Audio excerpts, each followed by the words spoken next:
এক কাপ কফির দাম 700 টাকা। রাস্তার ধারে যে পরিমাণ পপকর্ন 20 টাকায় বিক্রি হয়, তার দাম এখানে 500 টাকারও বেশি। এটা কোনো 5 স্টার হোটেলের রেট চার্ট নয়। বহু মাল্টিপ্লেক্সেই সিনেমা দেখতে হলে আপনার আমার মতো আমজনতাকে এই দামে কফি পপকর্ন কিনতে হয়। ভাবতে পারছেন?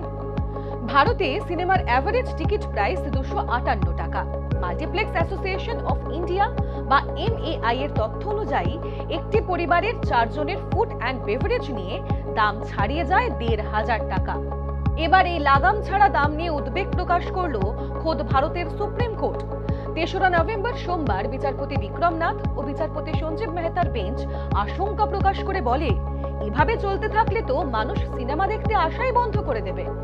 মাল্টিপ্লেক্সে চড়া দামের সমস্যা নতুন নয়, এমনকি ঘন্টা তিনেকের ছবি দেখার সময় বাইরে থেকেও খাবার আনতে পারেন না দর্শকরা।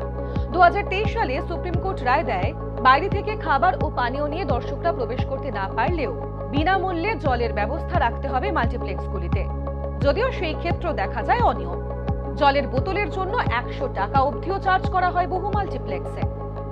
এই সমস্যা সমাধানের জন্য পদক্ষেপ করেছিল কর্ণাটক হাইকোর্ট।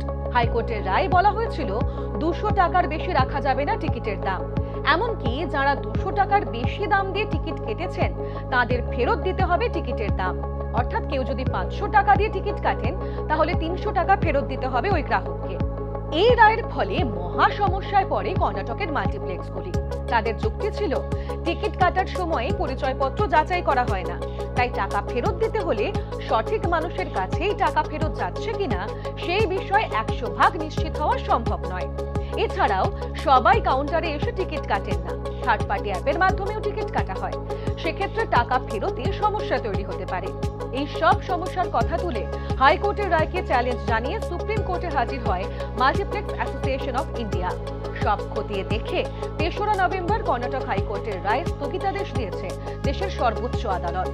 তবে খাবারের দাম নিয়ে মাল্টিপ্লেক্স অ্যাসোসিয়েশনকে কড়া ভাষায় সমালোচনাও করেছে সুপ্রিম কোর্ট। বিচারপতি বিক্রম নাথ বলেন, আপনারা জলের জন্য 100 টাকা ও কফির জন্য 700 টাকা কোনো মতেই নিতে পারেন না। এই কথার উত্তরে মাল্টিপ্লেক্স অ্যাসোসিয়েশন অফ ইন্ডিয়ার আইনজীবী মুকুল রোহতাগি জানান, আপনি যদি আজ তাজ হোটেলে যান, তবে আপনাকে কফির জন্য 700 টাকা দিতেই হবে। এটা মানুষের পছন্দের বিষয়, তারা কোথায় যেতে চান। এই উত্তর পছন্দ হয়নি বিচারপতির। তিনি বলেন, সিনেমা হলে গিয়ে ছবি দেখার প্রবণতা ক্রমেই কমছে। এমন ভাবে চলতে থাকলে তো মানুষ সিনেমা দেখতে আসাই বন্ধ করে দেবে। তার উত্তরে মুকুল রোহতাগি বলেন, সেক্ষেত্রে যে কেউ সাধারণ সিনেমা হলেই যেতে পারেন, মাল্টিপ্লেক্সেই কেন আসতে চান? বিচারপতি বলেন, সাধারণ সিনেমা হল আর কতগুলোই বা টিকে আছে। এরপরে কর্ণাটক হাইকোর্টের রায়ের সমস্যাগুলির কথা তুলে ধরেন মাল্টিপ্লেক্স অ্যাসোসিয়েশন অফ ইন্ডিয়ার আইনজীবী। পাল্টা যুক্তি দেন কর্ণাটক সরকারের আইনজীবীও। এই দিনের শুনানির শেষের পর এই বিষয়ে পরবর্তী শুনানি হবে 25শে নভেম্বর। মাল্টিপ্লেক্সে খাবারের দামে কি সত্যিই লাগাম টানা দরকার, নাকি ভালো পরিষেবার জন্য এই দাম দিতে রাজি আছে আমজনতা? কমেন্টে জানান আমাদের।